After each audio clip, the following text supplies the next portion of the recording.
নমঃ শিবায়। 2026 সাল আপনাদের কেমন যেতে চলেছে? যারা আপনারা তুলা রাশির মানুষজন, আজকের আলোচনার বিষয়বস্তু আমার এটাই। অর্থাৎ আজ আমি চন্দ্র রাশি অনুযায়ী 2026 সাল আপনারা যারা তুলা রাশির মানুষজন রয়েছেন কেমন যেতে পারে তার একটি ধ্যান ধারণা দিতে চলেছি। আর এই যে আলোচনা করব, এই আলোচনাতে আমি আপনার স্বাস্থ্যক্ষেত্র, আপনার বিদ্যাক্ষেত্র, আপনার চাকরির ক্ষেত্র, আপনার ব্যবসার ক্ষেত্র, আপনার আর্থিক পরিস্থিতি, আপনার প্রেম জীবন, আপনার দাম্পত্য জীবন, এ সমস্ত কিছু নিয়ে আলোচনা করব। এবং আলোচনার শেষে কোন প্রতিকার, কোন উপায় 2026 সালে আপনার জন্য সব থেকে মঙ্গলদায়ক হতে চলেছে সেটিও আমি জানাবো। তো দর্শক বন্ধু, শেষ পর্যন্ত এই ভিডিওটি দেখবেন। নিশ্চিত আপনারা 2026 সালে আপনাদের কি করা উচিত, কি হতে চলেছে তার একটি স্পষ্ট ধ্যান ধারণা পেয়ে যাবেন। দর্শক বন্ধু, আমার একটি মূল আলোচনায় যাবার আগে আমার একটি অনুরোধ রয়েছে। সেটি হচ্ছে, আপনারা ভিডিও আমার শেষ পর্যন্ত প্রচুর মানুষ দেখেন, কিন্তু শেষ পর্যন্ত সাবস্ক্রাইব করা হয়ে ওঠে না। মাত্র 1 সেকেন্ড লাগে, তাও না, 1 সেকেন্ডেরও কম লাগে। জাস্ট আপনি সাবস্ক্রাইব বাটনটা টিপে দিন, বেল আইকনটা টিপে দিন, এই ধরনের ভিডিও আপনার কাছে পৌঁছতে থাকবে। আর আপনি সাবস্ক্রাইব করলে আমার মোটিভেশন বাড়ে, আর আমি এই ধরনের কাজে আরও বেশি উৎসাহিত হয়ে পড়ি। তো আমার বিনম্র নিবেদন রইল, যদি এখনও করেননি সাবস্ক্রাইব করে নেবেন। আসা যাক মূল আলোচনা। কিন্তু তার আগে আপনারা যারা আপনাদের জন্মপত্রিকা দেখাতে চাইছেন, জ্যোতিষের যাবতীয় বিষয় নিয়ে আমার থেকে তার উত্তর জানতে চাইছেন, কি করবেন কি করবেন না, কোন প্রতিকার করবেন, কিভাবে করবেন, সমস্ত কিছু আপনি আমার কাছ থেকে জানতে পারেন।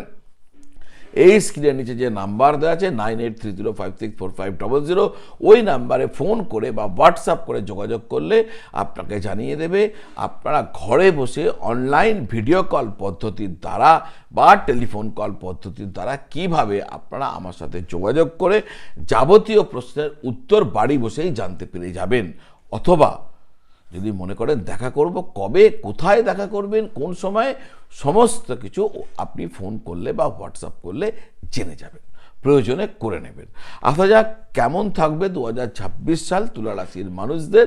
সেই ক্ষেত্রে প্রথম আলোচনা স্বাস্থ্য। বাত, গেঁটে বাত, পিঠ ও হাঁটুর সমস্যা সম্পর্কে সাবধান থাকতে হবে। শনি ষষ্ঠে সাধারণভাবে রোগ নিরাময়ের পরিস্থিতি তৈরি করে দেয়। যদি জন্মপত্রিকাতে শনিদেব শুভভাবে থাকে, বৃহস্পতি বা শুক্রের দৃষ্টিতে থাকে, বা উচ্চ ঘরে থাকে, বা মিত্র ঘরে থাকে, তাহলে এতদিন ধরে যদি কোনো রোগ আপনার জীবনে ভোগ হচ্ছিল, সেই রোগ ভোগের সমাধান হয়ে যাবে। আপনার স্বাস্থ্য সুস্বাস্থ্যর অধিকারী হয়ে যাবে, আরোগ্য লাভ হয়ে যাবে দীর্ঘস্থায়ী ওই রোগ থেকে। রাহুর পঞ্চম ঘরে অবস্থান কারণে পেটের সমস্যা, গ্যাসের সমস্যা ভোগ হওয়ার সম্ভাবনা রয়েছে।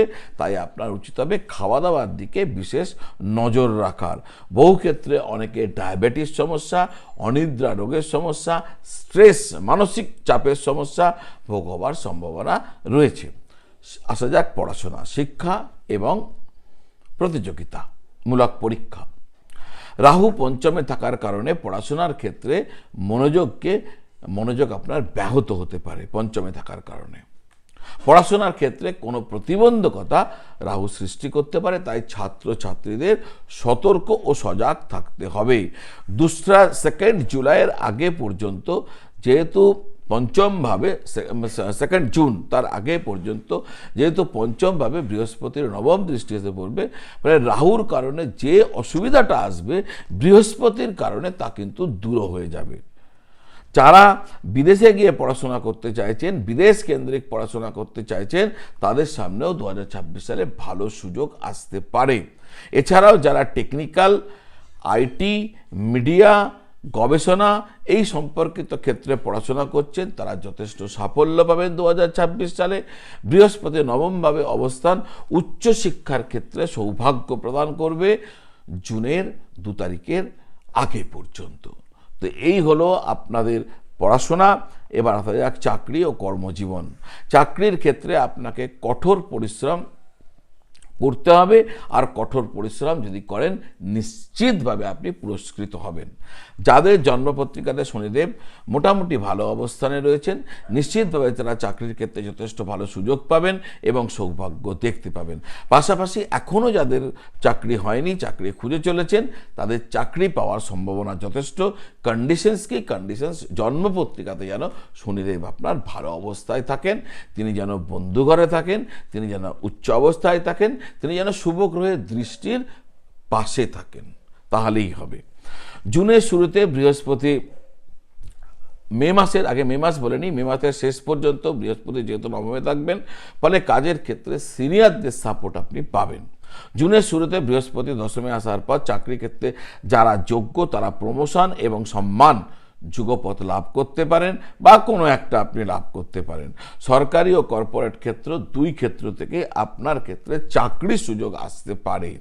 যারা সার্ভিস সেক্টর, শ্রম, প্রশাসন, আইন, ইন্ডাস্ট্রি, কারখানা, নিরাপত্তা, আমি আবার বলছি, যারা সার্ভিস সেক্টর, শ্রম দপ্তর, প্রশাসন, আইন, ইন্ডাস্ট্রি, কারখানা, নিরাপত্তা বাহিনী, লেবার কন্ট্রাক্ট, এই সমস্ত ক্ষেত্রে যারা কর্মরত রয়েছেন তারা সাফল্য অনুভব করবেন। এই সময় আপনাদের মূল মন্ত্র হবে ধৈর্য, অর্থাৎ মানে পেশেন্স রাখতে হবে, ডিসিপ্লিন থাকতে হবে, আর সব কিছু সহ্য করতে হবে। অর্থাৎ ধৈর্য, শৃঙ্খলা আর সহনশীলতা, এই তিনটে হবে আপনার মূল মন্ত্র 2026 সালে। ব্যবসার ক্ষেত্রে আপনার যারা প্রতিদ্বন্দ্বীরা রয়েছেন তারা আপনার থেকে পিছিয়ে পড়বেন এবং আপনি ব্যবসার ক্ষেত্রে এগিয়ে যাবেন। আইন, মেডিকেল, সার্ভিস সেক্টর, কনসালটেন্সি, এই সমস্ত নিয়ে যদি ব্যবসা করেন বেশি লাভবান হবেন। জুন থেকে সরকারি বা বড় প্রতিষ্ঠানের সাথে ব্যবসায়িক কোনো কাজ করার সুযোগ আপনাদের জীবনে আসতে পারে। আপনি ঋণ নিতে পারেন, আর যদি কোনো লোন নিয়ে ফেলেছিলেন, শোধ করার চেষ্টা করছিলেন, তাহলে এই বছর আপনার সেই লোন শোধ হয়ে যাওয়ার অনেক বড় সম্ভাবনা রয়েছে। কোনো মামলা, মোকদ্দমা অথবা সরকারি ঝামেলা, এ সমস্ত যদি ভোগ হচ্ছে, জানবেন এখানে আপনি সাফল্য পেয়ে যাবেন যদি আপনি ন্যায়ের পক্ষে ছিলেন। আর্থিক পরিস্থিতি, জুন মাসের পর থেকে আপনার আয় বৃদ্ধির সম্ভাবনা দেখা যায় এবং অক্টোবরের পর নিশ্চিতভাবে আপনার আয় বৃদ্ধি পাবে। যেহেতু কেতুর একাদশভাবে উপস্থিতি, তাই আয়ের ক্ষেত্রটি ওঠানামা করতে পারে, আপস অ্যান্ড ডাউনস একটু বেশি হতে পারে। স্পেকুলেশনস, জুয়া, ফাটকা ইত্যাদি থেকে যত বেশি দূরে থাকা যায় আপনার তত ভালো। স্পেকুলেশন, ফাটকা, লটারি, জুয়া এসব থেকে দূরে থাকবেন। কোনো বকেয়া টাকা উদ্ধার হবার যোগ রয়েছে 2026 সালে। যদি কোনো কারো কাছে আপনার টাকা পাওনা ছিল, এতদিন চাইছিলেন দিচ্ছিল না, এই 2026 সালে পেয়ে যাবেন। আদায় করার জন্য আপনি একটু উঠে পড়ে লাগবেন। 2026 সালে দেখবেন আপনার বকেয়া টাকা আপনি পেয়ে গেছেন। প্রেম সম্পর্ক, রাহু যেহেতু পঞ্চমে, তাই প্রেমের ক্ষেত্রে অনুচিত আকর্ষণ, যেটা উচিত নয় এমন ধরনের আকর্ষণ আর বিভ্রান্তি নিয়ে আসতে পারে। প্রেমের ক্ষেত্রে আপনাকে বিপদগামী করতে পারে। এক্সট্রা অ্যাফেয়ার, একজনের সাথে আছেন, আরও 10 জনের সাথে আপনার মন চেয়ে উঠল, তো বিপদগামী করতে পারে, আপনি সতর্ক থাকবেন। একাধিক সম্পর্কের প্রলোভন আসতে পারে। প্রেমের ক্ষেত্রে ভুল সিদ্ধান্ত নিতে পারেন, তাই আপনার উচিত হবে অ্যালার্ট থাকার।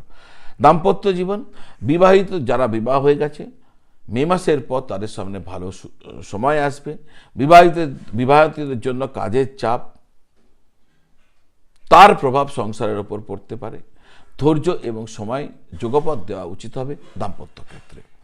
রাহুর পঞ্চম থেকে নবম দৃষ্টি দেওয়ায় তুলা রাশির মানুষদের হঠাৎ ভাগ্য পরিবর্তনের যোগও কিন্তু রয়েছে। প্রতিকার কি করবেন? প্রতি শনিবার দিন শনিদেবের মন্দিরে সন্ধ্যাকালে উপবাস সহকারে পুষ্পাঞ্জলি সহ শনিদেবের পূজা করবেন। প্রতি শনিবার করার চেষ্টা করুন দর্শক বন্ধু, রামবাণ উপায় আপনাদের জন্য।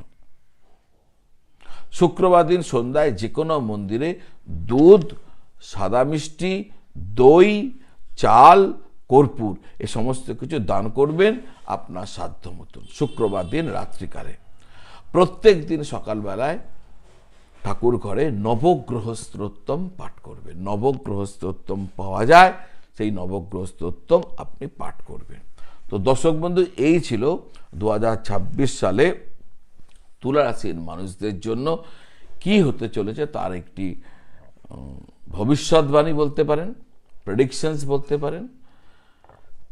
আপনার রাশি অনুযায়ী কোন সময় শুভ সেটাকে জেনে বুঝে সেইভাবে যদি এগোন, কোন দিক শুভ, কোন কাজ শুভ, সেইভাবে যদি এগোতে পারেন, তাহলে 2026 সাল আপনাদের জন্য নিশ্চিতভাবে ভালো হতে চলেছে।